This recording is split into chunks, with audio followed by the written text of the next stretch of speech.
अस्सलाम वालेकुम नाज़रीन, अज़हर हिजाज़ी आपकी खिदमत में हाजिर है। नाज़रीन, आज का हमारा मौजू बहुत हसास नौइयत का है और वो है कि यूरोपियन ममालिक में कुरान पाक की बेहुरमती। आज हमारे साथ महव गुफ्तगू होंगे स्कॉलर मारूफ कानूनदान जनाब अजीज़ अहमद वजाहत साहब एडवोकेट। आइए से बात करते हैं। यूरोपियन ममालिक में कुरान पाक की बेहुरमती जो है वो मामूल बन चुका है एक तरह का, तो आप क्या कहेंगे कि इसका तदारक जो है वो कैसे मुमकिन है? बिस्मिल्लाहिर्रहमानिर्रहीम।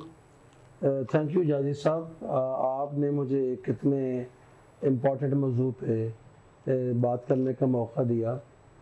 और सच तो यह है कि I do not think myself qualified to talk on this issue. तो एनी हाउ, जो बेहुरमती है कुरान पाक के यूरोपियन कंट्रीज़ में या स्कैंडिनेवियन कंट्रीज़ में या जो भी ममालिक हैं, इसको एक ब्रॉड पर्सपेक्टिव में देखने की ज़रूरत है। अगर आप नोट करें तो जो ब्लास्फेमी लॉज हैं जो बिफोर पार्टीशन थे और उसके बाद with the passage of time हमने ब्लास्फेमी लॉज में इम्प्रूवमेंट की और जो पनिशमेंट थी उसमें इजाफा किया।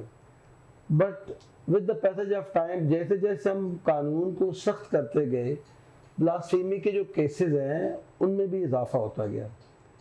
सो आज मैं समझता हूँ कि मुसलमानों को जो ब्लास्फेमी लॉज हैं या जो हमारी मुक़द्दस हस्ती हैं, हमारी मुक़द्दस किताब है, इनकी जो डिसेक्रेशन होती है, इसको आइसोलेशन में नहीं देखा जा सकता।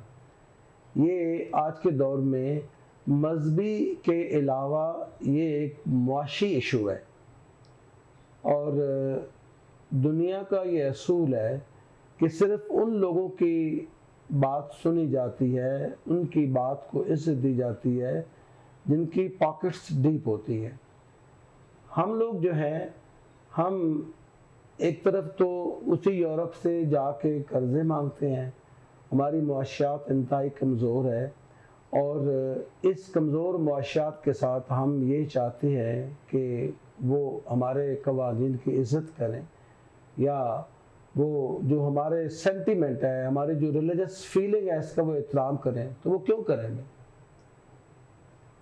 क्या कमज़ोरों को इस दुनिया में कोई राइट नहीं होता अपनी बात मनवाने का? मुसलमानों को इस कॉन्टेक्स्ट में इस बात को समझने की ज़रूरत है। सर, आपकी बात समझ में आती है, लेकिन इस तरह आप देखते हैं कि यूनाइटेड नेशन है जो कि दावेदार है, इंसानी हकूक़ की अलंबरदार है और चैम्पियन होने का दावा करती है। क्या उनको ये चीज़ समझ में नहीं आती कि ये भी इंसानियत के हकूक़ की तरह उनकी भी थोड़ी सी जिम्मेदारी बनती है आपके ख्याल में? जी, इंसानी हकूक़ का अलंबरदार होने का दावा करना और इंसानी हकूक़ का तहफ़्फ़ुज़ करना as a matter of fact, ये दो बिल्कुल मुख्तलिफ चीज़ें हैं। अगर आप यूएनओ का एक जायज़ा लें और ओवर द लास्ट 50 ईयर्स और सो आप उसकी जो परफॉर्मेंस वो देखें, तो आपको नज़र नहीं आता कि जो यूएनओ है वो भी जो पावरफुल कंट्रीज़ हैं दुनिया के, उन्हीं का एक स्टूज है, उन्हीं का एक टूल है। तो ये हम तवक्को अगर हम करते हैं कि यूएनओ आके हमारे जो मज़हब की हिफाजत करेगा या हमारे ख़यालात की हिफाजत करेगा, ये एक एब्सर्ड आइडिया है और हमें अब इन चीज़ों से बाहर आना चाहिए। सर, जो इस्लामी दुनिया है, जिस तरह के हमारी बहुत सी रियासतें मुसलमान जिनकी मुसलमान हुकूमतें हैं, आपके ख्याल में उनका क्या किरदार है या कुछ करने की पोजीशन में है या करेंगी? नहीं, मैं नहीं समझता कि मुसलमान हुकूमतें कुछ भी करने की पोजीशन में है। इसकी वजह क्या है सर? इसकी वजह यह है कि आज अगर दुनिया को आप दो ब्लॉक्स में तकसीम करें, एक ब्लॉक जो है वो प्रोड्यूसर कंट्रीज में आएगा और दूसरा जो है वो कंज्यूमर नेशंस में आएगा। All the Muslim countries all over the world, basically हम एक कंज्यूमर नेशंस बन चुके हैं। लिहाजा जो भी प्रोडक्शन है, जो भी आईटी की एडवांसमेंट है, जो तरक्की है या जो मेडिकल की दुनिया है, कंप्यूटर की दुनिया है, उसमें मुसलमानों का कोई कंट्रीब्यूशन ही नहीं है। तो इन अदर वर्ड्स, आज दुनिया में हमारा जो एक स्टेटस और स्टाचर है वो एक जाहिल और इलिटरेट लोगों का है।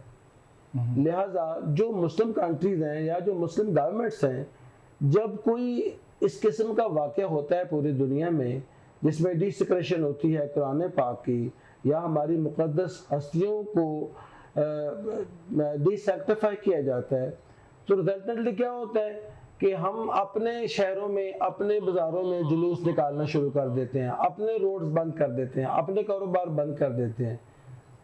हमें एक लम्हे के लिए रुक कर सोचना चाहिए कि इससे उन लोगों को क्या फ़र्क पड़ता है।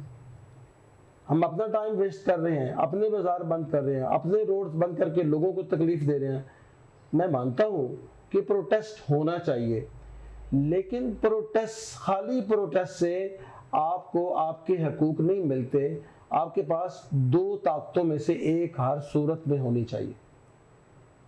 या तो आप फाइनेंशियली इतने स्ट्रांग हो कि लोग आपसे मदद मांगते हो और लोगों को आप पैसे देते हो और उनको पता हो कि अगर हम इनको नाराज़ किया तो हमारा जो रोटी रोज़ी है वो रुक जाएगी। या आपके पास इतनी प्रोडक्शन हो, इतनी चीज़ें आपके पास हो in the form of fruits, vegetables, या जितनी भी चीज़ें हैं, या मतलब है आईटी की दुनिया है, ये आर्म्स की दुनिया है, आपके पास वो चीज़ें हों कि लोगों को पता हो कि अगर हमारे ये रुक गई तो हमारा सिस्टम जो है वो रुक जाएगा। मैं आपको छोटी सी एग्जांपल देता हूँ।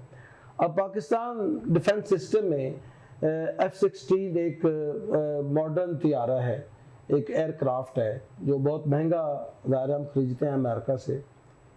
तो आप कभी गेस करें कि अगर F-16 का स्पेयर पार्ट हमें अमेरिका देने से इनकार कर दे तो हमारे तो ये एयरक्राफ्ट फारग हो जाएंगे जनाब, जिसके ऊपर हमारा जो डिफेंस लाइक करता है, हमारा तो डिफेंस जो है वो क्रिपल हो जाएगा।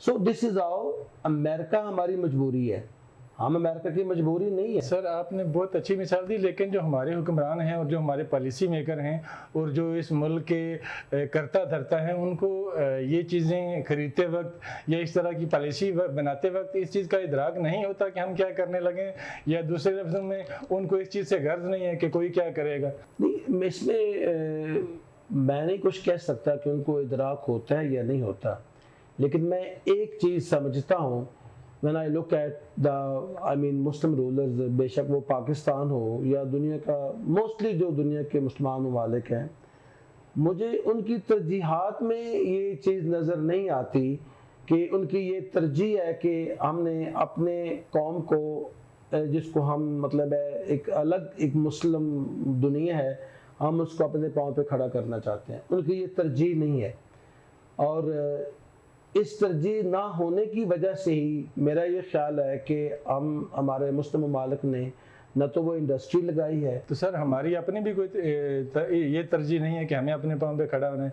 अगर तो आप पाकिस्तान के वाले से बात करते हैं तो आई एम अराउंड 50 नाउ। मैंने तो अपने तमाम हुक्मरानों की एक ही अचीवमेंट देखी है कि जी हमने इतने बिलियन कर्जा कामयाबी से ले लिया, इतना हमने सऊदी अरब से हमने कर्जा ले लिया, इतना IMF से ले लिया। For the successive last 10 governments में यही देख रहा हूँ। हमें जो सबसे बड़ी खुशखबरी हमारे हुक्मरान देते हैं, सिर्फ वो ये देते हैं कि आपने कर्जा ले लिया। तो जो इंटेलेक्चुअली या उनकी जो प्रायोरिटीज़ हैं, इतने जो क्रिपल किस्म के लोग हैं जिनको अपनी कौम से या अपने मज़हब से अमली तौर पर कोई लगाव ही नहीं है, तो वो कैसे इन यूरोपियन ममालिक का मुकाबला कर सकते हैं। सर हमारे फॉरेन मिनिस्टर साहब ने रब्ता किया था और वो जो स्वीडिश गवर्नमेंट है उसे सुना था कि कुछ अच्छा रिजल्ट सामने आने की उम्मीद है। तो आप क्या समझते हैं कि फ्यूचर में ऐसे वाक़यात की रोकथाम हो सकेगी? नहीं, ये एक वक्ती कार्रवाइयाँ होती हैं, स्टेटमेंट्स आती हैं आपके लीडरों की, इंटरनेशनल लीडरों की स्टेटमेंट्स आ जाती हैं। आप लोग देखते नहीं हैं कि ये जो ब्लास्फेमी के वाक़यात हैं दुनिया में, ये पीरियडिकली रिपीट होते हैं। कभी फ्रांस में हो जाता है, कभी स्वीडन में हो जाता है, कभी नॉर्वे में हो जाता है। मैं ये समझता हूँ कि ये जो नॉन मुस्लिम कंट्रीज़ हैं या वो जो एक मिसचिफ मेकर किस्म के लोग हैं, वो हमारी पल्स चेक करते हैं कि हम कहाँ खड़े हैं। क्या हम अपने शहरों में, अपने बाज़ारों में नारे लगाने के अलावा भी कुछ कर सकते हैं? क्या हम अपनी पॉलिसी चेंज कर सकते हैं?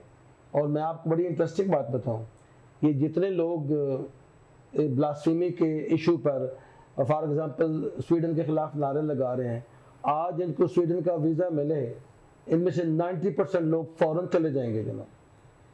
तो भाई बात सिंपल से ये है कि हमें अपने आप को मुआशी तौर पर स्ट्रांग करना चाहिए, हमें अपने आप को दिफाई तौर पर स्ट्रांग करना चाहिए।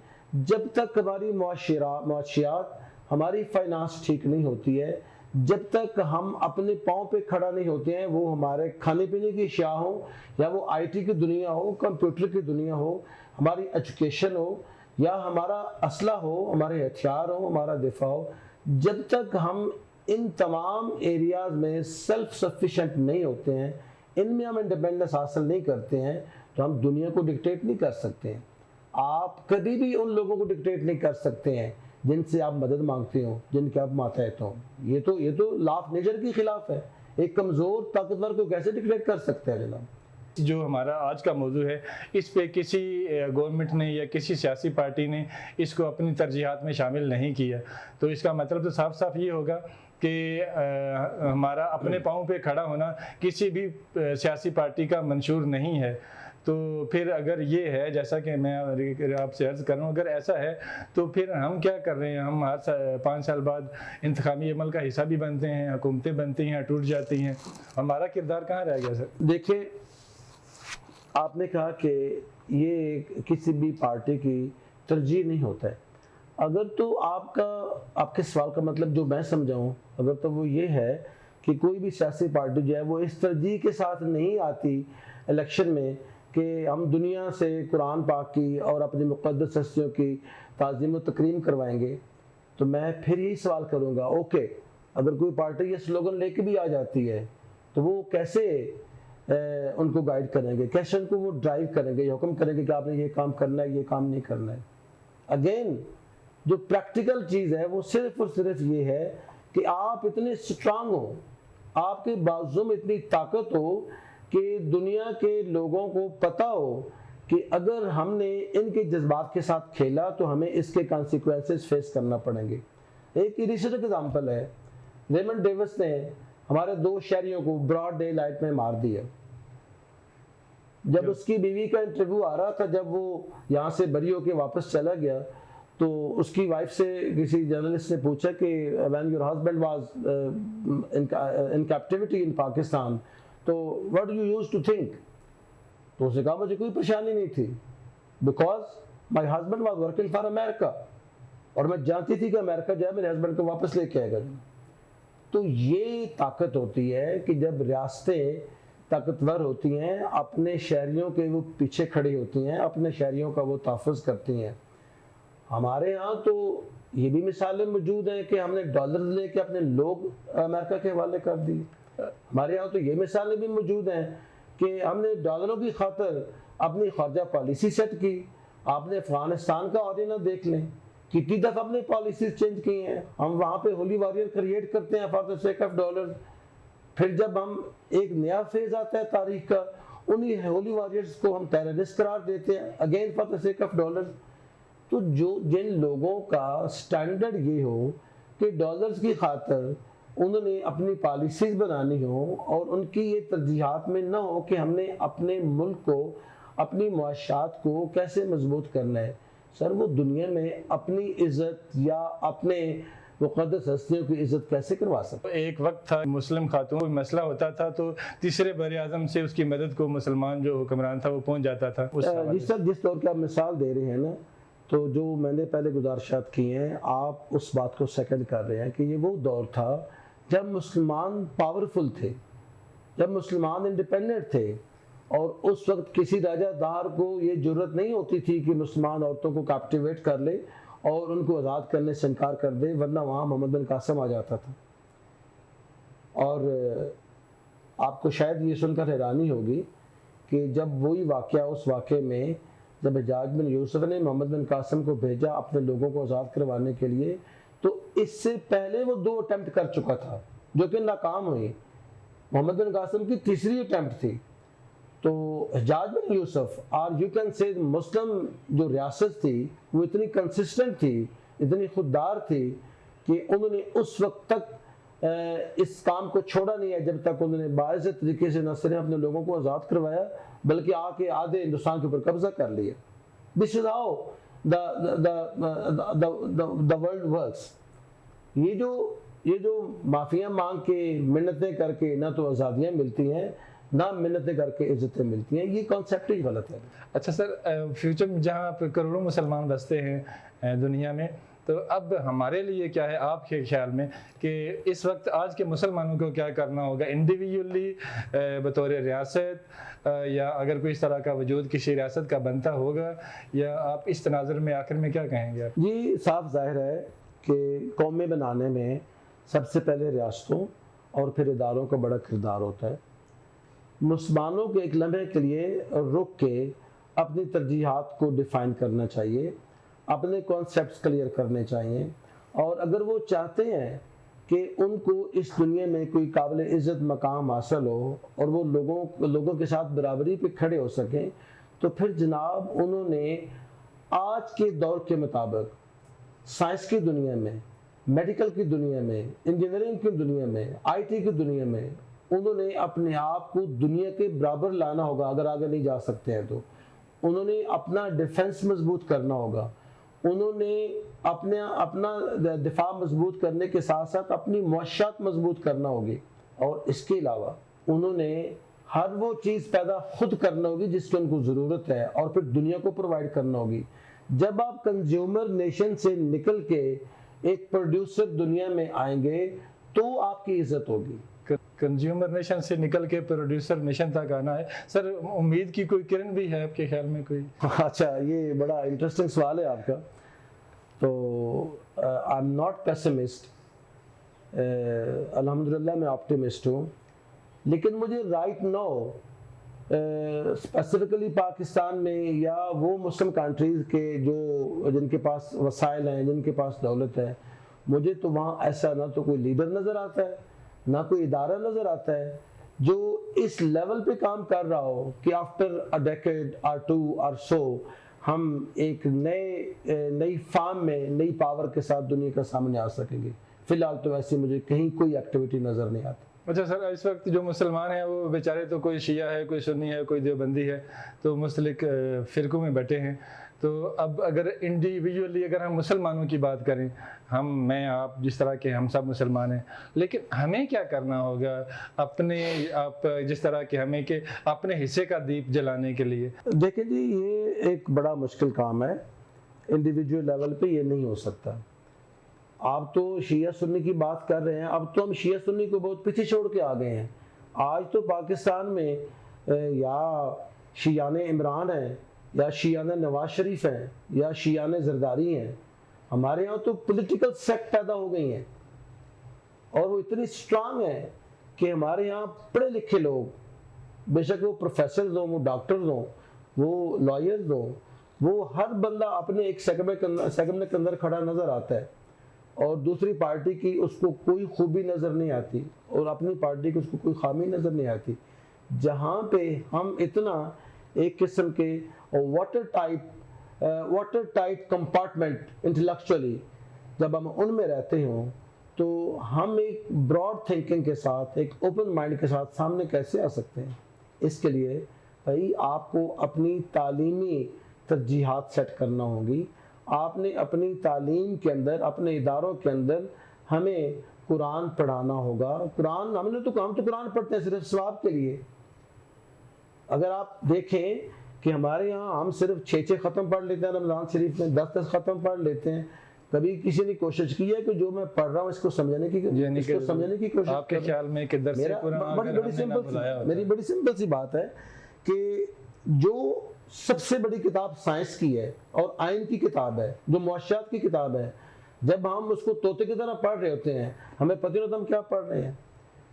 तो when without knowing the meaning of my religion, without knowing the spirit of guideline provided by the Quran, तो मेरे अंदर एक जेन्युइन, एक सच्चा मोमन पैदा कैसे हो सकता है?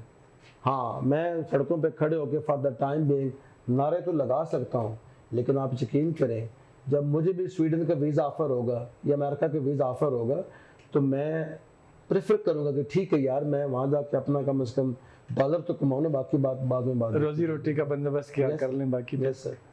नाज़रीन, आपका प्रोग्राम कैसा लगा, अपनी राय का ज़रूर इज़हार कीजिएगा। बात तो सच है मगर बात है रुसवाई की।